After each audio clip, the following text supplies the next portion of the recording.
Intention तो ये थी कि मैं 15 दिन तक गुरु आश्रम रहूँगा, बट बनी नहीं।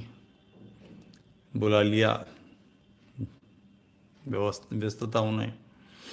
आज एक बड़ी गंभीर बात करना चाहता हूँ। फ्रांस की संसद ने गणतांत्रिक मूल्यों को सशक्त करने का विधेयक पारित कर दिया है। सैमुअल पैटी, जिनकी हत्या हुई थी, कि उन्होंने पढ़ाया था शार्ली एब्दो के कार्टून्स के बारे में, उनको मार दिया गया। तो उसके बाद फ्रांसीसी समाज तिलमिलाया हुआ है और वहाँ की राज्य व्यवस्था ने ये बदलाव किया है। कोई बड़ी बात नहीं, होनी तो नहीं चाहिए। गणतांत्रिक मूल्यों को सशक्त करने का विधेयक किसी भी राष्ट्र की आंतरिक बात है। किसी भी राष्ट्र को ये करने का अधिकार है। अगर प्रजातांत्रिक देश है, गणतांत्रिक देश है, तो उसकी सुरक्षा, उसकी चिंता, उसके नियम कानून कोई बाहर से तो तय नहीं होंगे, वही तय करेगा। मगर इस पर संसार भर के इस्लामी देशों में उत्पात है, विरोध है। आइए पहले ये जानते हैं कि विधेयक है क्या। इसके जो नियम हैं उनमें छोटी छोटी बातें हैं कि वहाँ फ्रांस में जो मस्जिदें हैं वो बाहर से यानी विदेशों से धन नहीं ले सकेंगी। दूसरा, फ्रांस के मुसलमान, वहाँ के रहने वाले नागरिक इस्लामी प्रशिक्षण जो गोपनीय होता है, गोपनीय इस्लामी प्रशिक्षण नहीं लेंगे, उनको नहीं लेने दिया जाएगा और वो पकड़े जाएंगे तो दंडित होंगे। तीसरी सबसे मज़ेदार बात यह है कि फ्रांस के मुस्लिम नागरिकों की बच्चियों के डॉक्टरों द्वारा कुंवारी होने के प्रमाण देने पर रोक लगा दी गई है।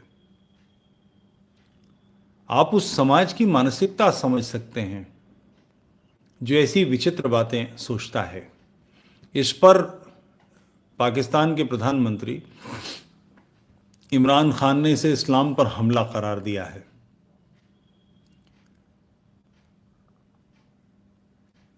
मुस्लिम लड़कियां कुंवारी हैं या नहीं, इस पर डॉक्टर प्रमाण पत्र देगा, ये इस्लाम पर हमला है।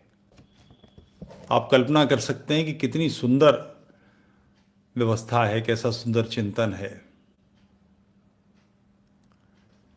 मस्जिदें बाहर से धन नहीं ले सकेंगी। मस्जिदों में विदेशों से धन आए, इस पर किसी इस्लामी देश को क्यों चिंतित होना चाहिए? एक सामान्य प्रक्रिया है। कोई भी धन आता है, हम यहाँ भारत में बाहर विदेश से धन मंगाते हैं, तो उसके लिए हमें एफसीआरए की परमिशन चाहिए होती है। एक नियम है, कानून है। हमें जानकारी देनी पड़ती है कि कहाँ से पैसा आ रहा है, क्यों आ रहा है, इसका क्या उपयोग करना है, यह अबाधित क्यों होना चाहिए। इस्लामियों का, मस्जिदों का यह अधिकार अबाधित क्यों होना चाहिए, उस पर किसी की बात, किसी की दृष्टि क्यों नहीं होनी चाहिए, राज्य इसको स्वतंत्र क्यों कर देगा। दूसरे, फ्रांस के मुसलमान गोपनीय इस्लामी प्रशिक्षण नहीं ले सकेंगे। मुसलमानों को इस्लामी प्रशिक्षण गोपनीयता से क्यों लेना है? ऐसा क्या करना है जिसके लिए गोपनीयता की आवश्यकता है? ये एक गंभीर बात है। और तीसरा, जो मुस्लिम लड़कियों के कुंवारी होने के प्रमाण पत्र नहीं जारी किए जा सकेंगे। इस्लामी समाज अपनी स्त्रियों के प्रति कितनी भयानक, कैसी दुष्ट सोच रखता है। मुझे अमेरिका अपना प्रवास याद आता है। मैं वहाँ एक पाकिस्तानी मित्र के घर पर था। अचानक उनकी पुत्री, जो मेरे ख्याल से 18-19 साल की होगी, ये शायद 1 आध साल बड़ी हो, अपने किसी अफ्रीकी दोस्त के साथ आई। Hi uncle, hello, how are you, ये सब हुआ और उसके बाद वो चले गए। वो साहब बिलक बिलक के रोने लगे। मैंने कहा, क्या हुआ? आप देख ही रहे हैं तो फैल भाई अपने बॉयफ्रेंड के साथ आई है, सीधे बेडरूम में चली गई। मैं कुछ नहीं कर सकता। मैंने पिछली बार इसे रोकने की कोशिश की, इसको धमकाया, एक आध इसके थप्पड़ लगा दिया। पाकिस्तान के थे वो। तो इसने पुलिस बुला ली, मेरी खाट खड़ी कर दी गई, जमानत करानी पड़ी, 3 दिन तक मुझे जेल काटनी पड़ी। थोड़ी सी बातचीत चली। थोड़ी देर बातचीत के बाद मैंने उनसे पूछा कि आप पाकिस्तान से यहाँ आते हैं, कितने साल हो गए, कैसे, ये सारी बात हो रही थी। उसी बातचीत में उन्होंने बताया कि पाकिस्तान कैसे आते थे, तो बोले हम पहले थाई एयरवेज से थाईलैंड जाते थे, पटाया रुकते थे, 3 4 5 दिन वहाँ गुजारते थे। ये बात भी है तकरीबन कोई मेरे ख्याल से 10 12 15 साल पहले की, मे बी लिटिल मोर। और उसके बाद फिर हम यहाँ आते थे। मैंने कहा शादी हो गई थी? बोले हाँ शादी हो गई थी, बच्चे भी थे। तो मैंने पटाया क्यों रुकते थे इतने दिन? तो उन्होंने आंख दबा कर कहा कि आप समझते तो हैं। तो मैं मुस्कुरा के बोला, जो जिंदगी आपको अपने लिए जायज लगती है वो जिंदगी आपकी बेटी के लिए गलत है? ये कौन सा दर्शन है? मगर इसकी चिंतन की जड़ है औरत नाक़िसुल अक्ल। औरत, दो औरतों की गवाही एक आदमी के बराबर। औरत को अधूरा मानना। अच्छा चलिए, इस्लामी अपने देश में ये करे सो करें, इसको सही तो नहीं ठहराया जा सकता, मगर ये काम इस्लामी समाज करेगा। बाहर से कोई सपोर्ट मिल सकती है, मगर करना तो मूल उसी को पड़ेगा। अगर आप ये बताएं, वो राज्य जो धर्मनिरपेक्ष हैं ऐसे कार्यों में तटस्थ कैसे रह सकते हैं? और अगर तटस्थ रहेंगे तो जो पंथ निरपेक्ष उनकी राज्य व्यवस्था है वो ढेर नहीं करती जाएगी। आपको अजीब सा लग रहा होगा मेरी बात सुन के, शायद समझ में नहीं आए। मैं आपको 30 साल पुराना वाक़या बताता हूँ। बरेली के पास के इलाकों में बता रहा हूँ, गाँव में। मेरे एक दोस्त थे, उन्होंने मुझे अपने वालिद की, वो थे क्या, पीर मर गए थे, तो उनके उस पर भाई एक बहुत अच्छा मुहावरा सुनाने का मन है। तो मुझे उन्होंने चीफ गेस्ट के नाते बुलाया और सांप्रदायिक एकता का अवार्ड देने के लिए। तो मेरे दोस्त हैं काशीपुर में, आसिफ हुसैन, वो अंग्रेज़ी पढ़ाते थे। मैंने उन्हें बताया कि ऐसे ऐसे मुझे बुलाया गया है। तो वो मुस्कुराए और बोले, चोटी कुतिया जलेबियों की रखवाली। मुझे ये मुहावरा आज भी याद है। बहरहाल मैं वहाँ गया, छोटा सा कार्यक्रम था, को मुश्किल से 25 30 लोग होंगे। कार्यक्रम के बाद मैं गांव में घूम घाम रहा था, तो वहाँ के एक दो हिंदुओं से मुलाकात हुई। लोगों ने बताया कि यहाँ के मुसलमान होली नहीं खेलने देते, हमें हमारे शव जलाने नहीं देते। जलाने के लिए हमें पास के गांव में जहाँ शमशान है वहाँ ले जाना पड़ता है। ये 30 बल्कि और भी शायद 35 साल पुरानी बात है। शीशगंज नाम है उस, नहीं शीशगंज नहीं, नाम भूल रहा हूँ, स्मरण आएगा बताऊंगा। ये 35 वर्ष पहले बरेली के एक गांव की स्थिति है। आसपास में हिंदू गांव से घिरा इलाका, उसके बावजूद ये दीदा दिलेरी। क्यों? क्योंकि इस्लाम ये मानता है कि उसके पास जो जीवन शैली है वही जीवन शैली सही है, इसके अलावा जो कुछ भी है वो गलत है। इस दर्शन को फ्रांस ने चुनौती देने का कार्य किया है। भारत को ये सीखना चाहिए, राज्य व्यवस्था को सीखना चाहिए। हमारी धर्मनिरपेक्षता एक पक्षीय हो सकती है क्या? मैं धर्मनिरपेक्ष हूं और आप नहीं हैं, तो ये धर्मनिरपेक्षता टिकेगी? और ये गंभीर बात है।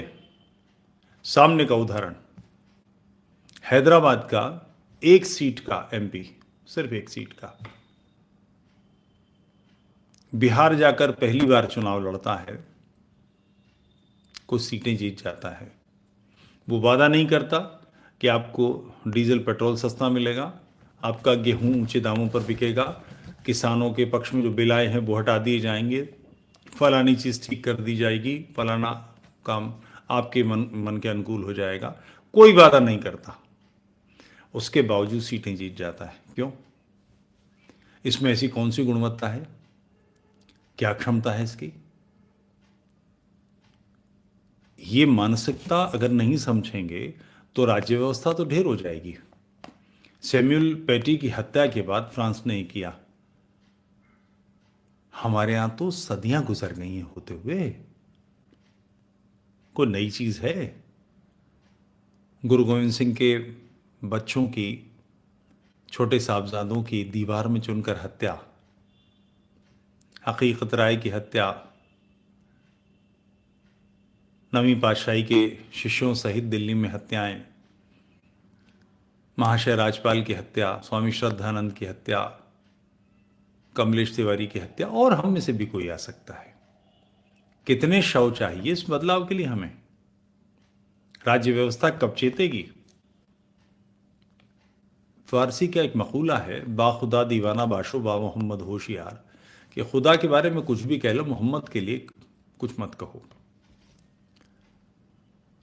ठीक, तो फिर यह नियम होना चाहिए कि आलोचना का सिद्धांत बनना चाहिए कि ना आप मेरी आलोचना करेंगे ना मैं आपकी आलोचना करूंगा।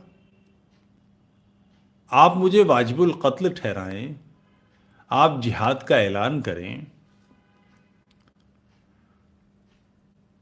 और मैं ये पूछूं भी नहीं।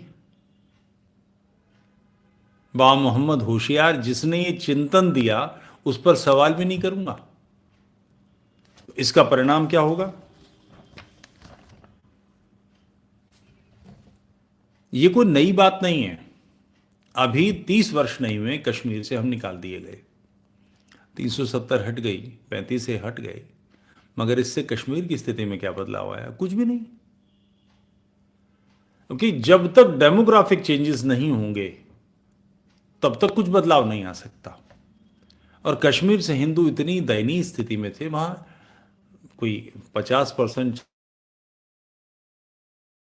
40% नहीं थे, बहुत बहुत ही माइनर विरल माइनॉरिटी थी, मगर ऐसे ही नहीं निकले। उनके नेताओं, उनके डॉक्टरों, समाज के उनके प्रमुख लोगों की हत्याएं की गईं। दूर दराज के गांव में लोगों को, चट्टी सिंहपुरा इत्यादि में लोगों को मारा गया। उसके बाद लोग अपनी जमीनें छोड़कर निकले। कोई आसानी से घर धरती नहीं छोड़ता। हमने क्या किया? उस काल के गृह मंत्री लालकृष्ण आडवाणी जी का स्टेटमेंट है कि इसमें राज्य क्या कर सकता है। ऐसी बदतमीजी, इतनी बेहूदगी, इतनी खराब बात कांग्रेस के भी किसी लीडर ने नहीं की थी। भाजपा के तथाकथित लौह पुरुष, उनके नेतृत्व में जो चुनाव लड़ा गया था उन्हें लौह पुरुष घोषित किया गया था। यह लौह पुरुष का स्टेटमेंट है। आप ऐसा नहीं करेंगे, इससे भिड़ेंगे नहीं, तो बदलाव कैसे आएगा? मैं ब्रिटिश पीरियड का उदाहरण देता हूं, अफगानिस्तान के पठानों का। एक ब्रिटिश महिला का अपहरण कर लिया, उसके साथ रेप हुआ। ब्रिटिश फोर्सेस ने इंश्योर किया कि वो पूरा इलाका सेक कर दिया जाए। सारे क्षेत्र के, उसके सारे गांवों पर, सब पर दंडित किया गया। पुरुषों को खींच खींच के घरों से निकालकर मारा गया। रेप के बदले में रेप नहीं किया, मगर समाज के जितने भी दुष्ट थे इनको सबको दंडित किया गया और इंश्योर किया गया कि इस पूरे इलाके पर जुर्माना लगे और सब बाध्य हो जाएं देने के लिए। उस महिला ने भारत छोड़कर ब्रिटेन जाना तय नहीं किया, वो वहीं रही। एहसास कराया कि आप बदतमीजी करेंगे, उद्दंडता करेंगे तो आपको घुटनों के बल बिठाकर एड़ियां तोड़ देंगे, चलने लायक नहीं छोड़ेंगे। फ्रांस यही कर रहा है। और ऐसा नहीं है कि वहां फ्रांस में राजनीतिक रूप से इस्लाम सजग नहीं है। भारत से कम सजग नहीं है वहां का इस्लाम, उसके बावजूद उसको सेक कर रहे हैं। एक सामान्य बात आपसे निवेदन करूंगा, हमारे जो राष्ट्रवादियों के मूल संगठन है उनका एक चिंतन है कि संगठन कुछ नहीं करेगा, समाज सब कुछ करेगा। यह धारणा मूलतः दोषपूर्ण है। समाज, कोई भी समाज, चाहे इस्लामी समाज हो, चाहे ईसाई समाज हो, चाहे कम्युनिस्ट हो, चाहे हिंदू हो, कोई भी हो, स्वयं नहीं जागृत होता। समाज को जागृत करने के लिए संगठन, राजा, सेनापति, विद्वान, आचार्य, ब्राह्मण कार्य करते हैं, तब समाज जागृत होता है। समाज स्वयं जागृत नहीं होता, और हर व्यक्ति तो कभी भी जागृत नहीं होता, उसमें भी कुछ प्रतिशत होते हैं। अगर यह काम आज भारत में नहीं होगा तो कब होगा? इस उद्दंड दर्शन को, चिंतन को चुनौती कब दी जाएगी? और ध्यान रहे, भारत पहला देश है जिसने इस दर्शन को चुनौती दी, और आज नहीं, कोई 150 साल पहले सत्यार्थ प्रकाश का जो 14वां समोल्लास है आर्य समाज की पुस्तक, उसमें इस्लाम का, कुरान का खंडन है, जमकर खंडन है। मूल सिद्धांतों पर बात, कुरान की पहली आयत बिस्मिल्लाहिर्रहमानिर्रहीम, शुरू करता हूं अल्लाह के नाम से। इस पर भी ऋषि दयानंद ने प्रश्न उठाया कि कुरान की पहली आयत है, शुरू करता हूं अल्लाह के नाम से, इसका मतलब ये अल्लाह की किताब ही नहीं है, कोई और बोल रहा है। गणेश जी किसी की पुस्तक को लिखेंगे तो श्री गणेशाय नमः लिखेंगे उसमें। इसका बाद में उन्होंने स्पष्टीकरण निकाला, वो एक अलग बात है, मगर मूल चिंतन पर सीधे सीधे सींग फंसाए। है क्या? इस्लाम संसार को अपनी शर्तों पर चलाना चाहता है, उसे दुनिया भर में अपनी व्यवस्था चाहिए। हर जगह इस्लामियों में एक सामान्य बात है ये उनके यहाँ, कि वो कहते हैं कि धरती की सारी चीजें अल्लाह की तरफ से आई हैं। जो मुसलमानों के हाथ में नहीं है, काफिरों के हाथ में है, वो काफिरों ने गासिब किए हैं, गसब की हैं, वो गासिब हैं, यानी उन्होंने कब्जा कर लिया है बलात्। ये मूलतः इस्लाम की चीजें हैं। राज्य की सारी व्यवस्थाएं, सारे राज्य, सारे देश मूलतः इस्लामी व्यवस्था से चलने चाहिए। आप इसे तोड़ेंगे नहीं तो बात कैसे बनेगी? आप जब इसे चुनौती नहीं देते, इसका दबदबा बनता है, इसे अपने उद्दंडता को स्वाभाविक अधिकार मानने की मनस्थिति बनती है। उसको लगता है कि ये तो मेरा अधिकार है। हम भारत में इसको संतुष्ट करने के चक्कर में 1/3 से अधिक भारत तोड़कर दे चुके हैं। अब राष्ट्र में फिर यह समस्या खड़ी हो गई है। इसको चुनौती नहीं देंगे तो बात कैसे बनेगी? और सावरकर जी, पूज्य सावरकर जी याद आते हैं। जय स्तुते गीत में वो कहते हैं ना, अधम रक्त रंजिते, अभ्यर्थना कर रहे हैं वो, और फिर कह रहे हैं अधमों के रक्त से रंजित है तू। दुष्टों का संहार नहीं करेंगे तो सज्जनों का रक्षण कैसे होगा? राज्य व्यवस्था, पुलिस बनाई काहे के लिए गई है? यह स्वाभाविक है कि एक व्यक्ति एक से, मैं चुनौती दे रहा हूं, एक व्यक्ति मेरे सामने आएगा तो क्या कठिनाई है भाई? 3 फुट दूरी से मेरे चाकू मारेगा, 2 फुट दूरी से मारेगा, तो वो मेरे भी तो 2 फुट पास आएगा। मैं कौन से कीर्तन करने के लिए मजीरे लेके बैठा हूं, चूड़ी पहन के बैठा हूं? कुछ मैं भी करूंगा, मगर 50 आएंगे तब क्या करूंगा? इस समय मुझे प्रशासन की जरूरत है, राज्य के संरक्षण की जरूरत है। पुलिस बनी ही इसीलिए है कि डकैत गांव को न लूट सकें, पुलिस उनकी रक्षण करे, चोर चोरियां ना कर सकें, उद्दंडता ना हो सके। इसी के कारण तो राज्य बना है, इसी कारण तो पुलिस बनी है। तो इसको चुनौती हम क्यों नहीं देंगे? और नहीं देंगे तो स्वाभाविक रूप से यह मानेगी कि उसका अधिकार है। फ्रांस ने सारे सभ्य समाज को, विश्व को मशाल जलाई है उसने। आपको ध्यान होगा, स्टैच्यू ऑफ लिबर्टी अमेरिका में, जब अमेरिका ने ब्रिटेन को भगा दिया था, तो फ्रांस ने स्टैच्यू ऑफ लिबर्टी, वहां की समाज ने, राज्य ने नहीं, देश व्यवस्था ने नहीं, समाज ने धन एकत्र करके बनाकर भेजी थी। फ्रांस ने इस बार फिर लिबर्टी की मशाल जलाई है कि कुछ भी हो जाएगा, हम मस्जिदों को बाहर से धन नहीं लेने देंगे, डॉक्टरों को महिलाओं के, लड़कियों के कुंवारी होने के प्रमाण पत्र नहीं जारी करने देंगे, फ्रांस के मुसलमानों को बाहर जाकर उद्दंड परीक्षण नहीं लेने देंगे। आपको बड़ी सामान्य ये कोई सामान्य सी बात लग रही है कि ऐसा नहीं है। सीरिया में जिस वक्त आइसिस काम कर रहा था तो सेक्स जिहाद भी चला था। सेक्स जिहाद ये कि विश्व भर से और गोरों के देश से काफी लड़कियां गई थी, क्योंकि जो युद्ध कर रहे हैं, खाएंगे पिएंगे, गोली चलाएंगे, गोली खाएंगे, इनकी सेक्सुअल नीड का क्या होगा? इस सेक्सुअल नीड के लिए फतवे दिए गए थे कि आप अपने शरीर को उन लोगों के हवाले कर दीजिए। ऐसी महिलाएं, लड़कियां खूब सारी गई थी, लंदन से, फ्रांस से, जर्मनी से खूब गई थी। ये ऐसी बुद्धिहीन महामूढ़ व्यवस्था है। इसको तार्किक चुनौती, और इसको जो तार्किक चुनौती मैं समझ सकता हूं कि दूसरे लोग नहीं कर सकते, ये राज्य का कार्य नहीं है, हम लोगों का कार्य है, विद्वानों का कार्य है, बुद्धिमान लोगों का कार्य है। अभी संघ के सरसंघ चालक 2-3 दिन पहले का शायद कॉन्स्टिट्यूशन क्लब दिल्ली में वो एक पुस्तक का विमोचन कर रहे थे। उन्होंने कहा है कि बौद्धिक क्षत्रियों की आवश्यकता है, और कोई आवश्यक नहीं है कि वो संघ के रास्ते से आए। ठीक बात है, बौद्धिक क्षत्रिय, बौद्धिक रूप से तेजस्वी लोग जो बिल्कुल इस वैचारिक युद्ध में इस विचारधारा के उद्दंड सांड के सींग पकड़ दें, इसको पटकनी दें, बिल्कुल ठीक बात है। मगर ये बनाने भी तो पड़ेंगे, अपने आप तो नहीं बनते।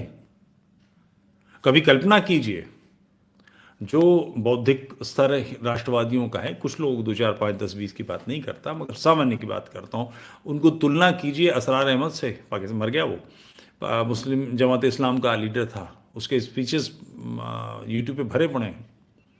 इस्लामियों के विद्वानों के तार्किकता को, उनके ज्ञान को एक पलड़े में रखिए और दूसरे पलड़े में राष्ट्रवादियों का चिंतन रखिए, तो आप पाएंगे कि कहीं कोई बैलेंस ही नहीं है।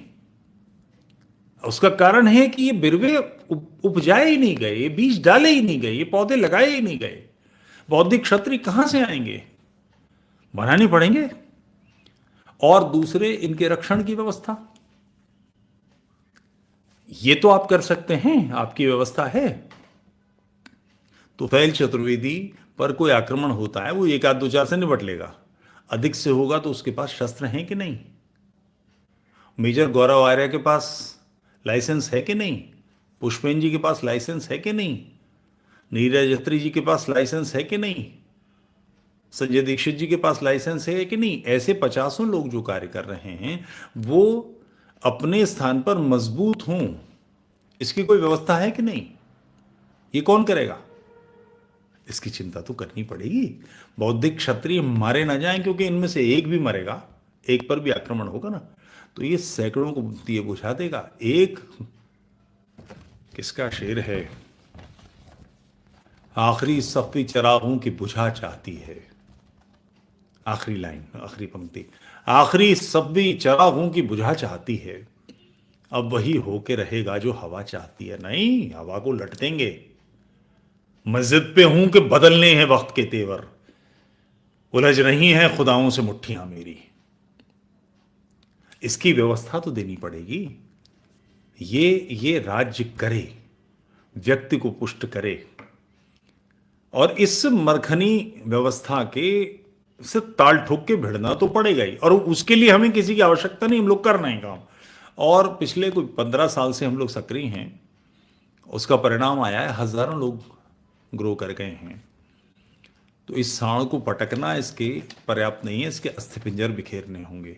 और इसका सिर्फ एक छोटा सा आधार, स्वतंत्र मानवाधिकार, हम सब के अधिकार समान हैं।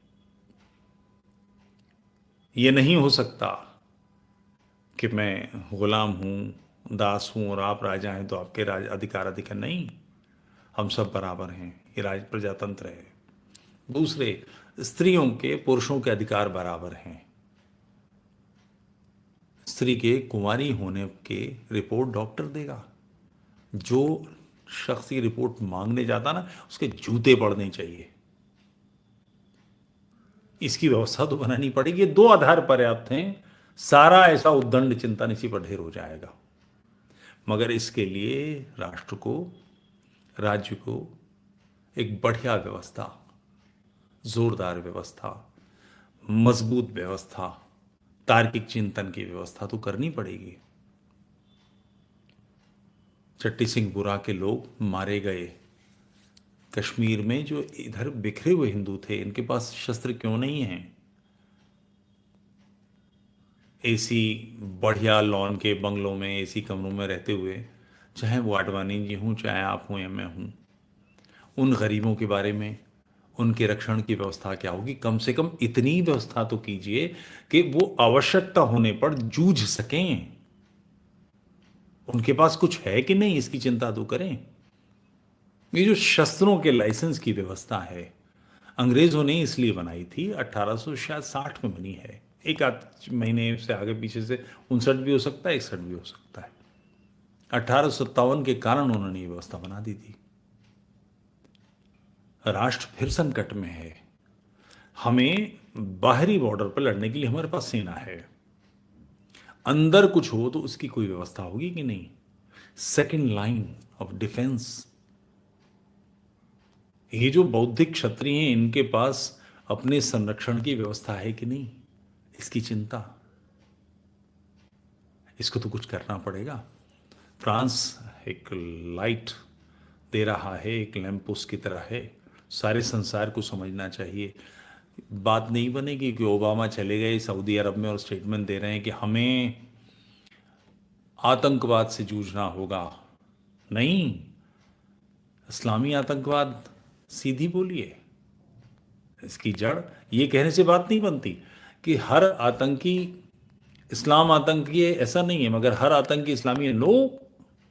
इस चिंतन की जड़ें क़िताल फी सबीलिल्लाह में है, अल्लाह की राह में कत्ल करो, तो इसके खिलाफ बात तो करनी होगी, इसकी व्यवस्था बनाइए, पौरुषवान बनिए, पौरुष का कोई विकल्प नहीं है।